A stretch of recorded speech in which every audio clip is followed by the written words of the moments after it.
لله رب العالمين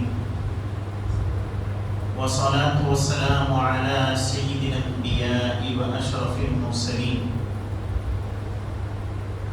وعلى آله الطيبين وأصحابه الأكرمين ومن تبعهم بإحسان إلى يوم الدين. أما بعد فأعوذ بالله من الشيطان الرجيم.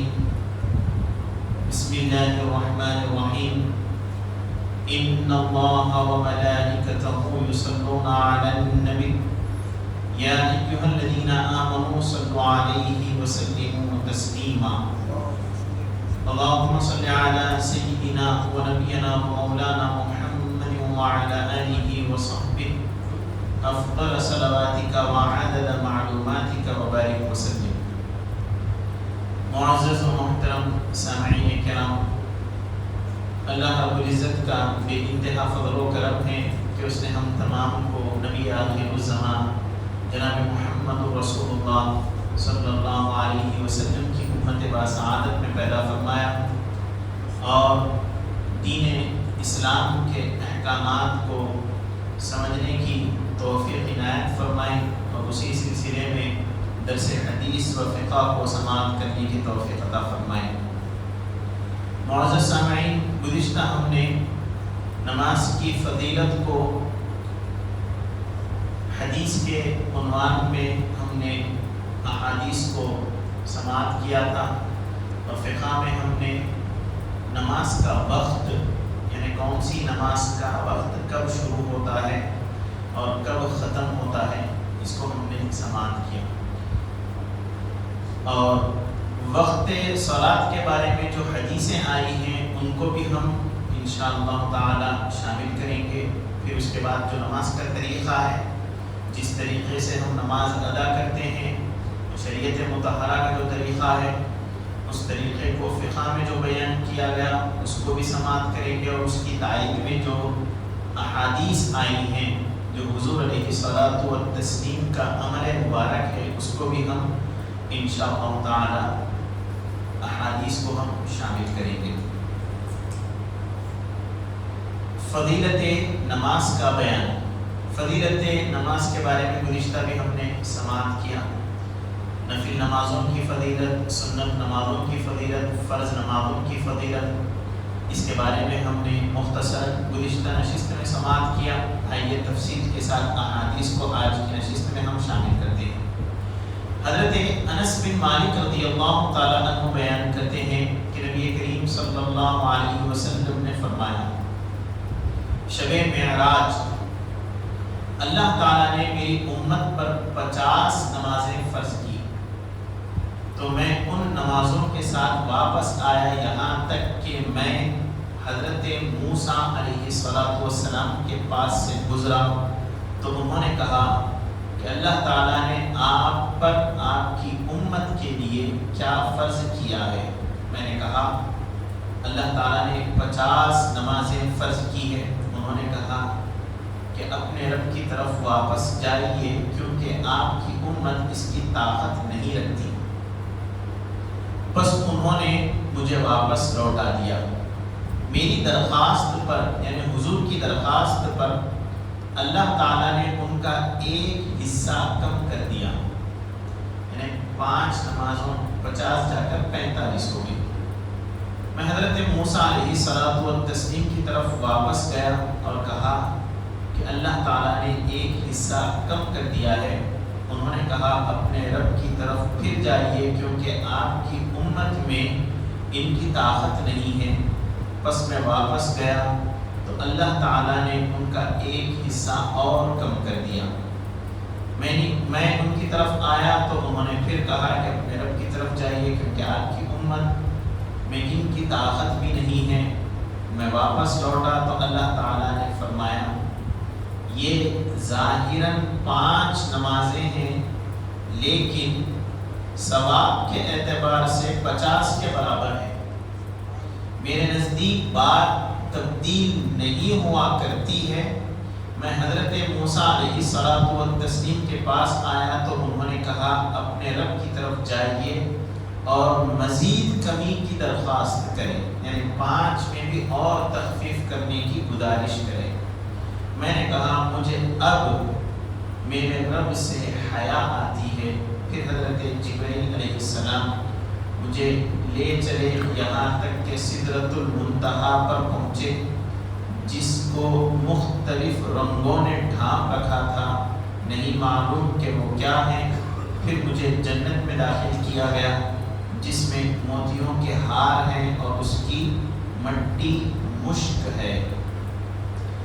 اس حدیث پاک کو امام بخاری اور امام مسلم دونوں نے روایت کیا ہے۔ اسی طریقے سے حضرت عثمان بن عفان رضی اللہ تعالی عنہ روایت کرتے ہیں، وہ فرماتے ہیں کہ نبی کریم صلی اللہ علیہ وسلم نے ارشاد فرمایا، جس نے یقین کر لیا کہ نماز حق ہے اور ہم پر فرض ہے تو وہ جنت میں داخل ہو گیا۔ اس حدیث کو امام حاکم اور امام بیہقی رحمۃ اللہ علیہ نے روایت کیا ہے۔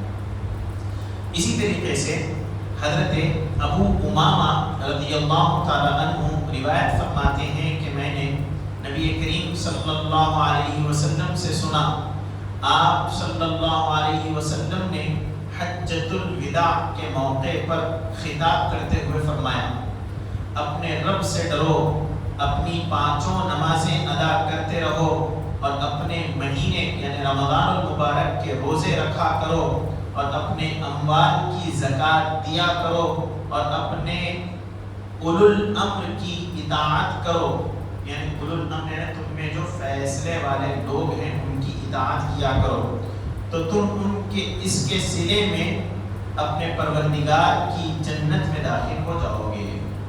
اس حدیث کو امام ترمذی رحمۃ اللہ علیہ نے روایت کیا ہے، امام احمد نے روایت کیا ہے، ابن خزیمہ نے روایت کیا اور امام حاکم رحمۃ اللہ علیہ نے اس حدیث کو روایت کیا ہے۔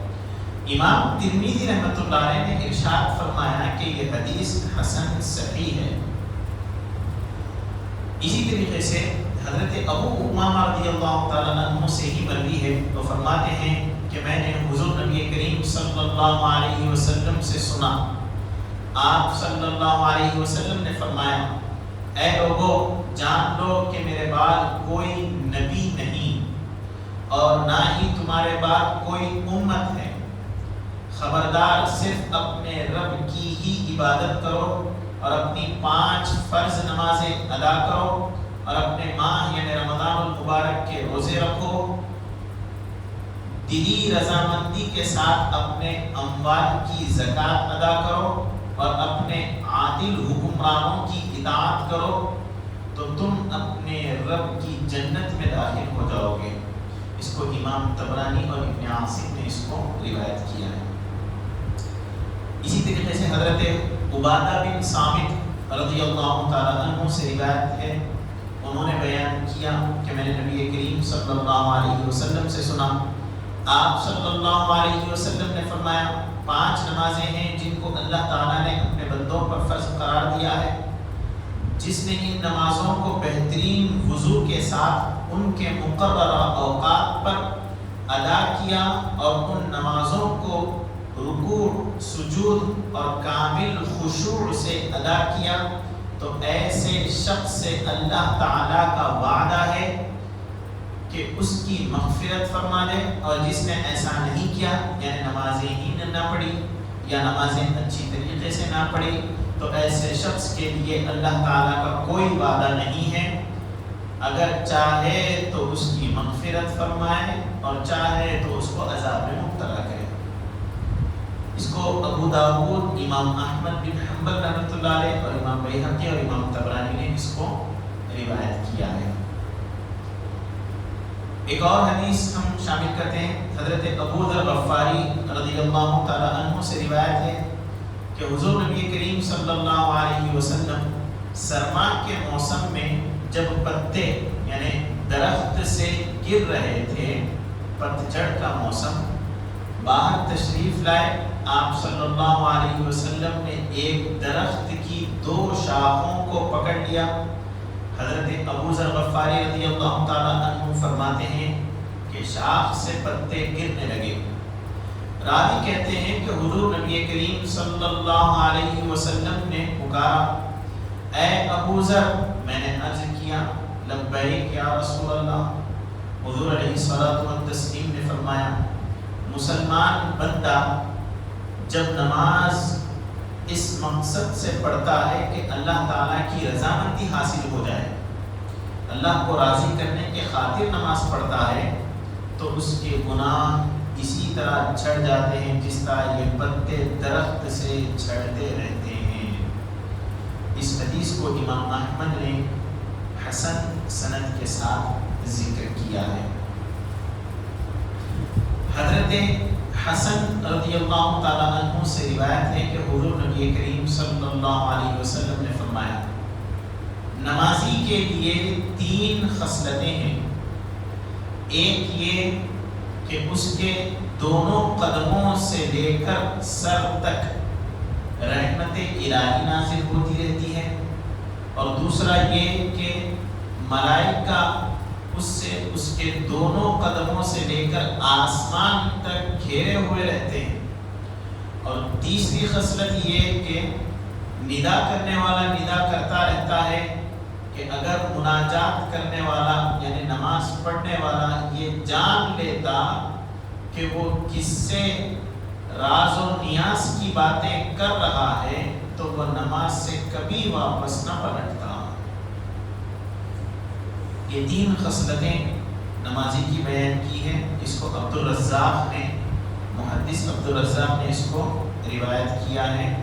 اسی پر ہم اکتفا کرتے ہیں. حاصل کلام یہ ہے کہ جتنے بھی نمازیں ہم پر فرض کی گئی ہیں 5 وقتہ جو نمازیں ہیں ثواب کے اعتبار سے 50 نمازوں کا ثواب رکھتی ہے، کیونکہ اللہ رب العزت کے یہاں بات تبدیل نہیں ہوتی. 50 تھی لیکن 5 ہوئی، لیکن ثواب 50 کا دیا جائے گا. اور فضیلت میں یہ جو نمازیں ہیں بے انتہا فضیلت والی ہیں. جو کوئی شخص اس کو خشوع اور خضوع کے ساتھ اللہ کی رضامندی کے ساتھ ان نمازوں کی نگہبانی کرتا ہے تو اللہ رب العزت جنت کا اس کو وعدہ فرماتا ہے. اس کو اس کے نام اعمال میں جنت لکھی جاتی ہے. اور یہ جو نمازیں ہیں یہ نمازیں خشوع اور خضوع سے ادا کرنے کی وجہ سے گناہ جو ہے نا اس سے جھڑ جاتے ہیں. جس طرح پتجھڑ کے موسم میں پتے جھڑ جاتے ہیں، اسی طریقے سے گناہ بھی نمازوں کی ادائیگی کی وجہ سے جھڑ جاتے ہیں.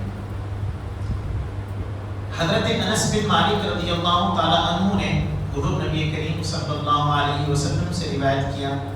آپ صلی اللہ علیہ وسلم نے فرمایا یقیناً پہلی چیز جس کا حساب بندے سے لیا جائے گا وہ نماز ہے.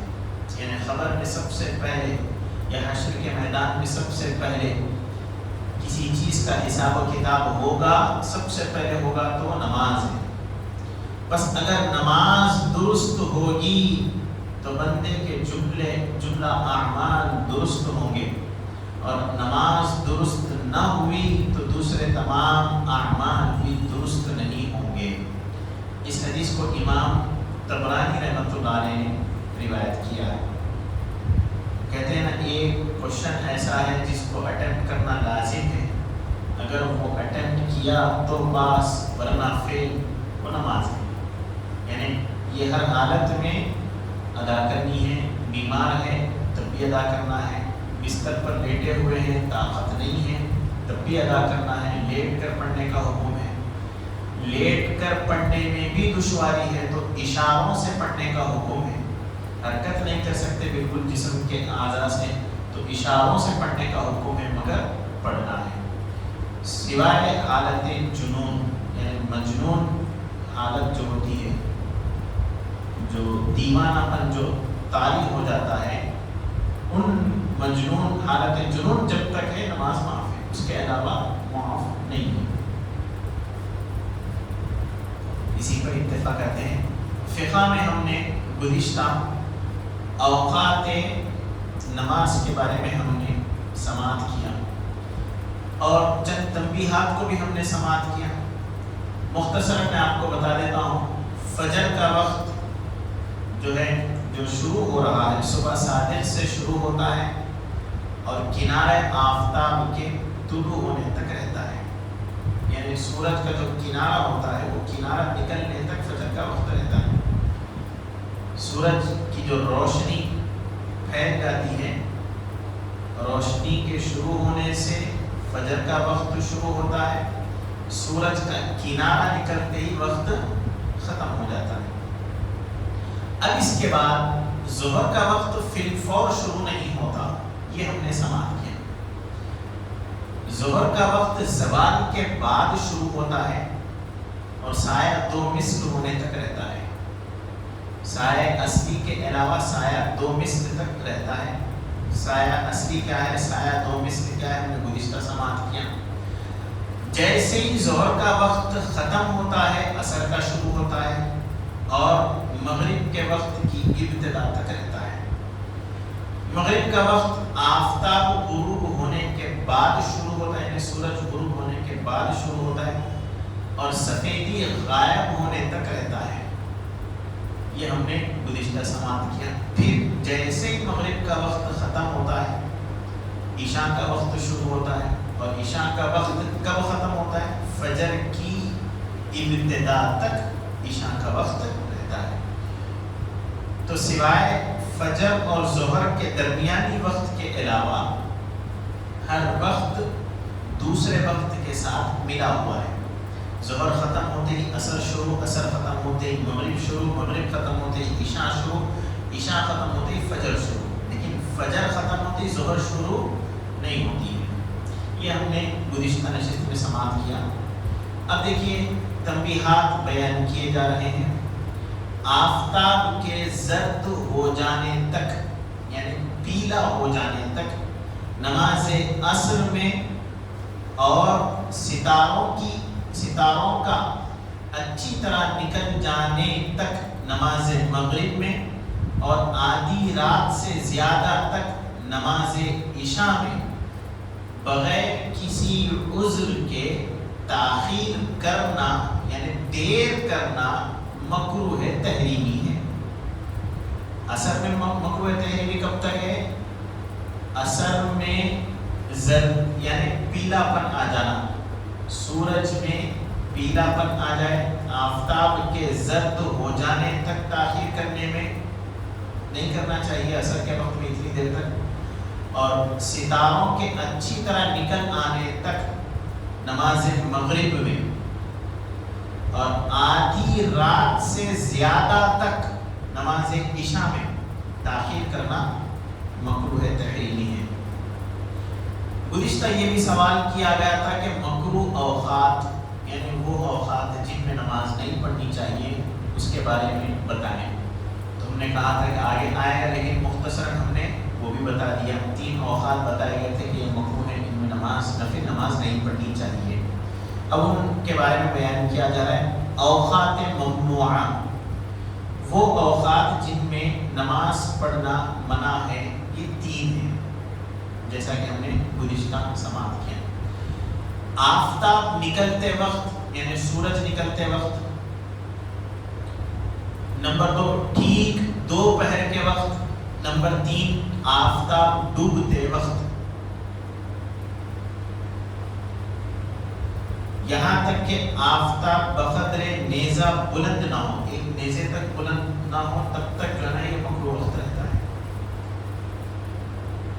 اور دوپہر کا وقت یعنی جب تک کہ سورج ڈھل نہ جائے تب تک جو ہے نا مکروہ وقت ہے. آفتاب ڈوبتے وقت یعنی آفتاب میں سرخی آ جائے،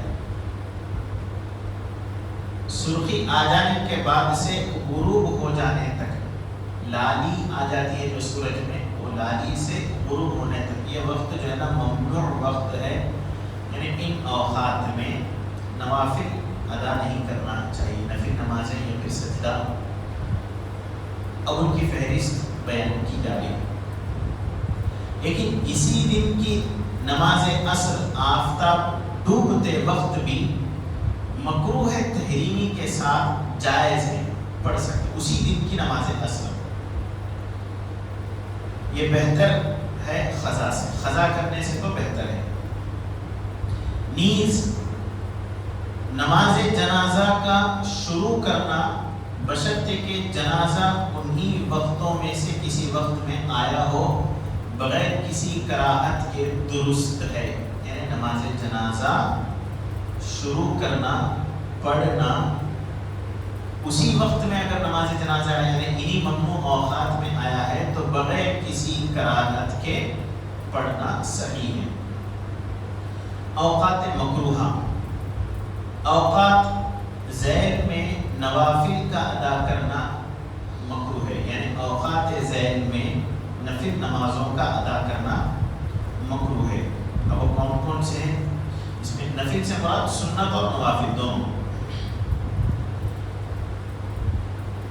نماز فجر سے پہلے سوائے فجر کی سنت کے اس سے پہلے نفل نماز پڑھنا مکروہ ہے. نماز فجر یعنی آفتاب کے بقدر نیزہ بلند ہونے تک یعنی جو 20 منٹ کا جو وقت بیان کیا گیا فجر کا نماز فجر کا وقت ختم ہونے کے بعد قریب 20 سے 22 منٹ جو مکروہ وقت ہوتا ہے وہ وقت میں نفل نماز پڑھنا مکروہ ہے. بعد نماز عصر یعنی سورج غروب ہونے سے 20-22 منٹ پہلے کا وقت. قبل نماز مغرب کی نماز سے پہلے یہ بھی جو ہے نا نفل یا سنت نماز پڑھنا مکروہ ہے. تنگ وقت میں، تنگ یعنی بالکل کم وقت ہے، مختصر وقت ہے، نماز کا وقت ختم ہو جائے گا، کم وقت بالکل تھوڑا سا وقت باقی، ایسے وقت میں بھی نماز پڑھنا مکروہ ہے.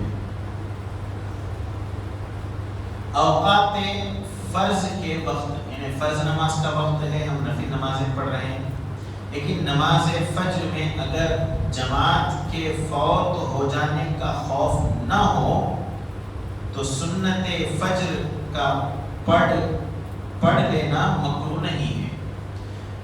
نماز فرض نماز کا وقت ہے، جماعت ٹھہری ہوئی ہے، ظہر عصر عشاء یہ وہ نمازیں ہیں جن سے پہلے سنت نمازیں موجود ہیں. جماعت ٹھہری ہوئی ہے، فجر بھی ہے، جماعت ٹھہری ہوئی ہے لیکن ہم سنت نہیں پڑھے تو پھر سنت کا پڑھنا جماعت کو چھوڑ دینا یہ مکروہ ہے سوائے نماز فجر کے. فجر میں اگر جماعت ختم ہونے کا اندیشہ یعنی نہیں ہے کہ چلو کافی وقت ہے ہم سنت پڑھ کر آ سکتے ہیں اور جماعت میں شامل ہو سکتے ہیں، یہ یقین ہے تو پھر سنت پڑھنا چاہیے. اگر سنت پڑھ کر جماعت میں شامل ہو جائے تو وہ مکروہ نہیں ہوگا.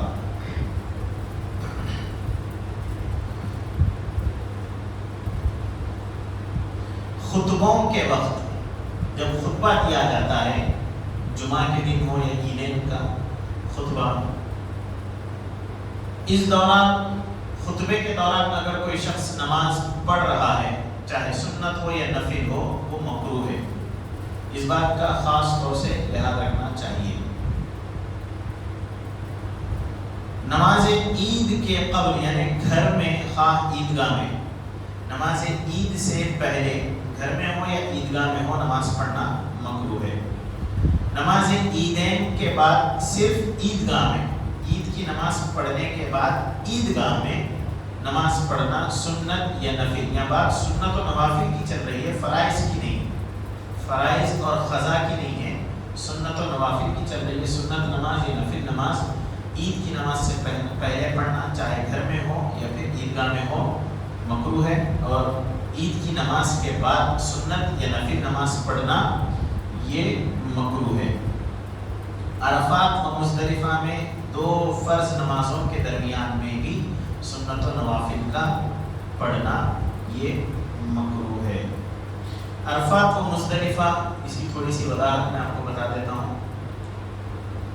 9 عرفہ 9 ذی الحجہ جو وقوف عرفہ حاجیوں کے لیے فرض ہے، عرفات کے میدان میں دن گزارنا 9 ذی الحجہ، تو وہ لوگ صبح سے لے کر شام تک وہیں پر عبادتیں ریاضتیں کریں گے، نماز ظہر نماز عصر، حتیٰ کہ مغرب کا وقت جب آئے گا تو مغرب کی نماز پڑھے بغیر عرفات کے میدان کو چھوڑنا ہے اور مزدلفہ آنا ہے. مزدلفہ آنے کے بعد عشاء کے وقت میں مغرب اور عشاء دو نمازوں کو ملا کر پڑھنا ہے، جس کو جمع بین الصلاتین کہتے ہیں. یہ حاجیوں کے لیے اور مخصوص دن، اس کا خاص دن مقرر ہے. 10 ذی الحجہ کی رات، یعنی پہلے شب آتی ہے. 10 ذی الحجہ کی رات حاجیوں کے لیے مزدلفہ میں مغرب اور عشاء کی نماز عشاء کے وقت میں پڑھنا ان کے لیے لازم ہے. تو ان کی ترتیب اس طرح ہوگی کہ پہلے 3 رکعت فرض مغرب کی نماز پڑھیں گے، وقت ہوگا عشاء کا. جیسے ہی مغرب کی 3 رکعت فرض پڑھیں گے، پھر فور عشاء کی 4 رکعت فرض پڑھیں گے. اب مغرب کی سنت و نوافل نہیں پڑھیں گے، فوری 4 رکعت عشاء کے جو ہے نا ملا لیں. ان دو نمازوں کے درمیان میں سنت و نوافل اگر کوئی پڑھ رہا ہے تو اس کے لیے مکروہ ہے. یہ حجاج کرام کے لیے یہ حکم ہے.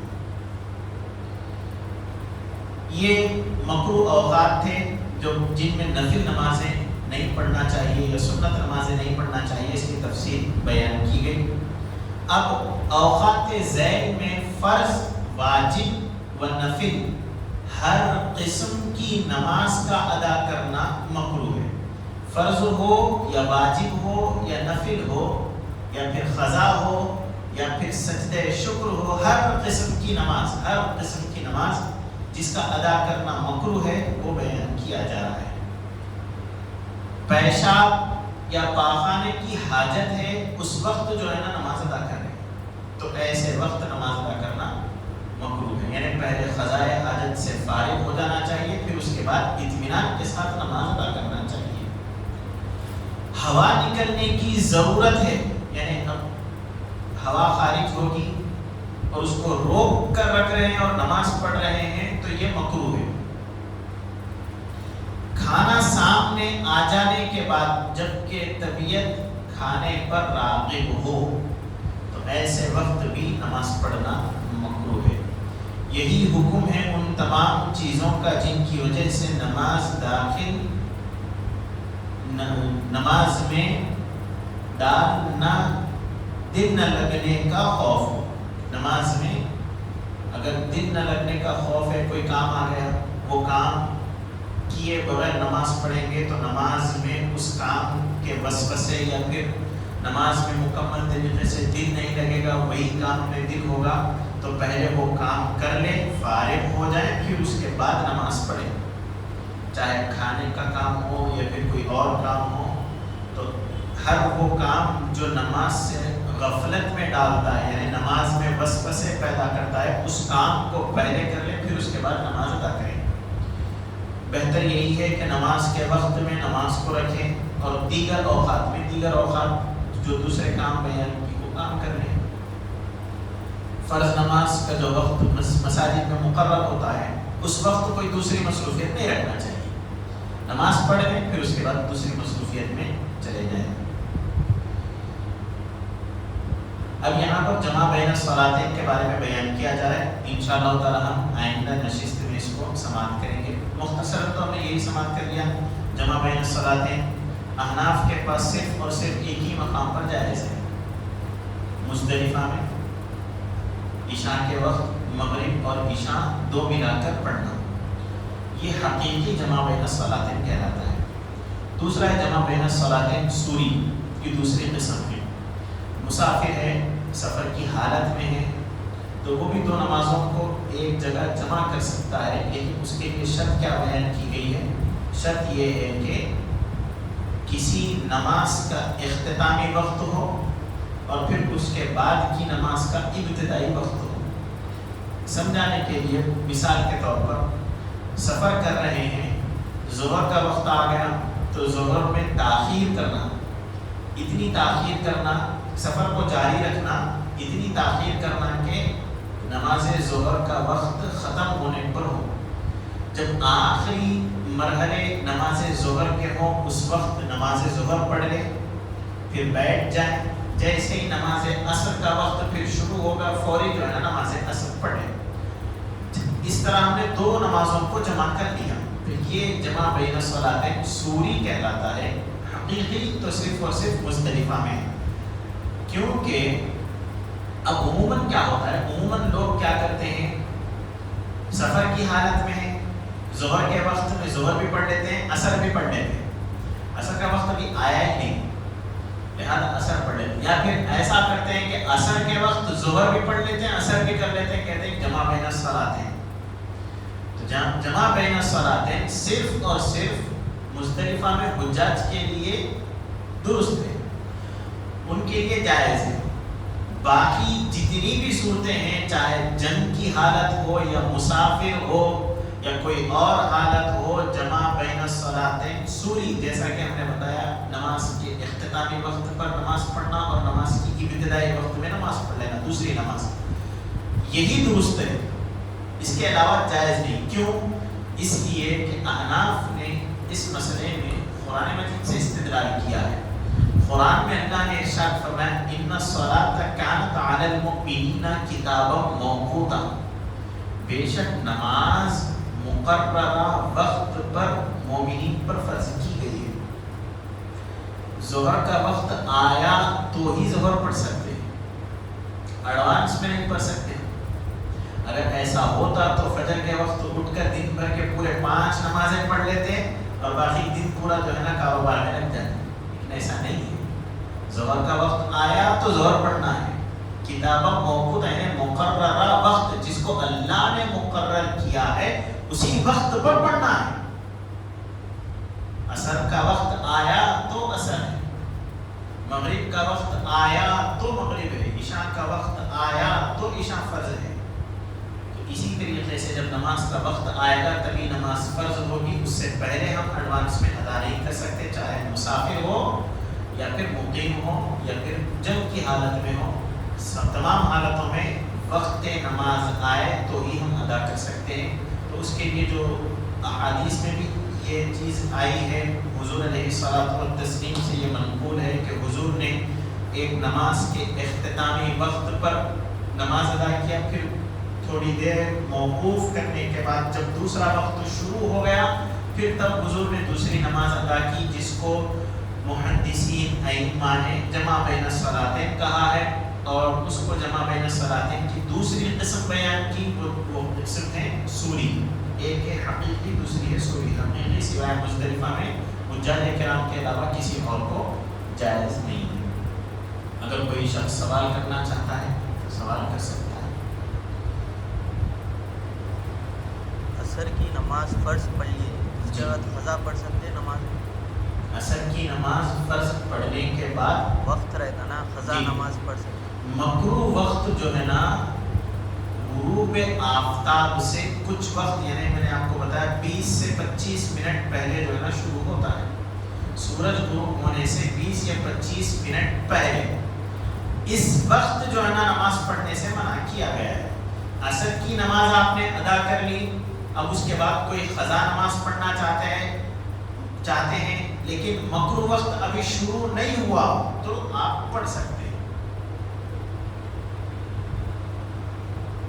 جی امام صاحب نے ابھی نماز کے بعد بھی بیان کیا، یہ بچوں کا جو حکم ہے مسجد میں اس کے بارے میں بھی تھوڑا وضاحت آپ ذہن نشین رکھ لیں.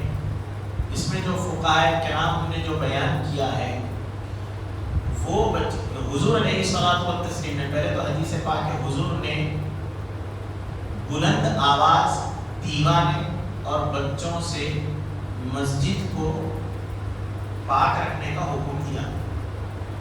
بلند آواز سے بات کرنا مسجد میں ایسے لوگوں سے، ان کو داخل ہونے نہ دیں، ان کو پریس کریں. مجنون دیوانے جو ہوتے ہیں ان کو، ان سے مسجد کی حفاظت کریں اور بچوں سے.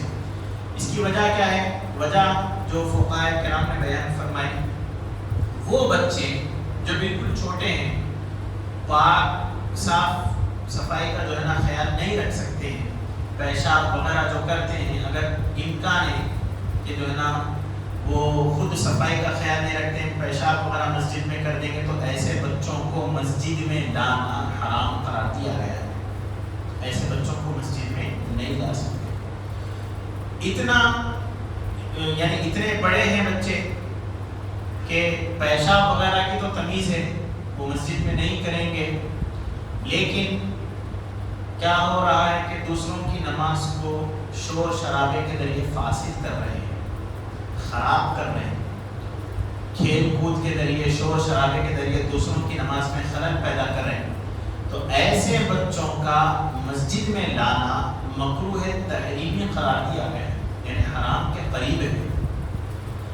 اب ایسے بچے جو سکھانے پر سیکھ جاتے ہیں، ادب سکھائیں، ان کو مسجد کے آداب بتائیں، بلند آواز سے بات نہیں کرنا چاہیے یا شور شرابہ نہیں کرنا چاہیے، یا پھر یہ جو آداب ہیں یہ آداب سکھانے پر سیکھتے ہیں، سمجھتے ہیں. عقل کی جب عمر یعنی 5 6 7 سال 5 سال یہ جو عمر ہوتی ہے، جب سمجھائیں تو سمجھ جاتے ہیں. تو ایسے بچوں کا مسجد میں لانا مستحب اور افضل قرار دیا گیا ہے تاکہ وہ دوسروں کو دیکھ کر نماز سیکھ سکیں اور نماز کی طرف راغب ہو سکیں. تو یہ حکم ہے شریعت مطہرہ کا، اس کو مربوط رکھنا چاہیے. وہ بچے جو دوسروں کی نماز میں خلل پیدا کرتے ہیں ان کو مسجد نہ لائیں.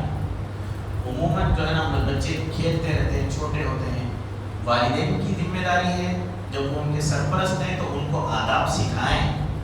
مسجد کے آداب کیا ہے، کھیل کود سے بچنا ہے، یہاں پر بلند آواز سے بات نہیں کرنی ہے، یہ ساری چیزیں بتانا چاہیے، ادب سکھانا چاہیے. جب وہ ادب سیکھ جائیں یا پھر سیکھنے کی عمر میں پہنچ جائیں تو ایسی عمر میں ان کو مسجد لائیں، کہ آپ کے لیے بھی بہتر ہے، باعث ثواب ہے. جی اور کوئی سوال؟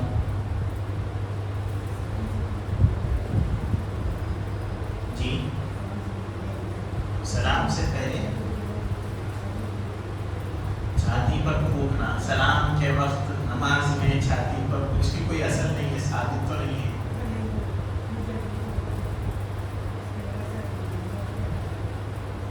اب اس کی وجہ سے نماز کا کیا حکم ہے؟ دیکھیں عمل کثیر ہو رہا ہے تو نماز ٹوٹ جائے گی.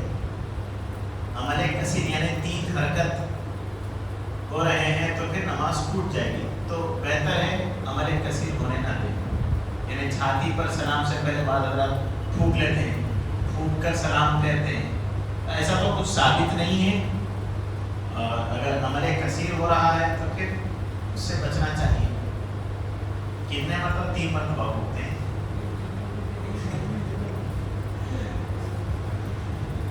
کیا ہے عمل کثیر؟ کیا ہے؟ 3 حرکت عمل کثیر، اس سے کم ہو تو عمل قلیل کہلاتا ہے، نماز نہیں ٹوٹتی ہے.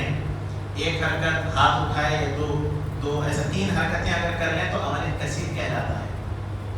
تو نماز میں اگر عمل کثیر ہو جائے تو پھر نماز فاسد ہو جاتی ہے. بعض حضرات رکوع میں بلا عذر ہاتھ اٹھاتے ہیں یا پھر ادھر ہو جاتے ہیں ادھر ہو جاتے ہیں. 1 رکعت میں ہوگا، دوسری رکعت میں ایسے ہی ہوگا، تیسری رکعت میں ایسے ہوگا. اتنے حرکتیں کر لیے کہ جو ہے نا وہ عمل کثیر سے زیادہ ہوگا، 3 سے زیادہ ہوگا تو نماز چلی گئی. یہ بات کا لحاظ رکھنا چاہیے. یکسوئی کے ساتھ جب ہم پڑھ رہے ہیں تو پھر جیسا حکم ہے ویسے پڑھنا چاہیے نماز کو. ادھر ادھر کرتا درست کیا، پھر ہاتھ باندھ لیا، یہاں کھدا رہا تھا وہاں پر کھدا لیا، پھر ہاتھ باندھ لیا، ایسا نہیں کرنا چاہیے. نماز کے ارکان جو جھکنا ہے یہ نماز کا رکن ہے، کھڑے ہونا ہے نماز کا رکن ہے، ہاتھ باندھنا ہے نماز کا رکن ہے. یہ جتنے بھی ارکان ہیں اس کے علاوہ ہیں، داڑھی جھڑکنا، یہ سارے جو ہے نا نماز کے علاوہ اعمال ہیں. 3 یا 3 سے زیادہ ہو جائے تو عمل کثیر. 3 بھی عمل کثیر ہے، 3 سے زیادہ بھی عمل کثیر. نماز چلی جاتی ہے، اس سے بچنا چاہیے، چاہے مرد ہو یا عورت. جی دعا پڑھیں. سبحان اللہ و بحمدہ، سبحانک اللہم و بحمدک.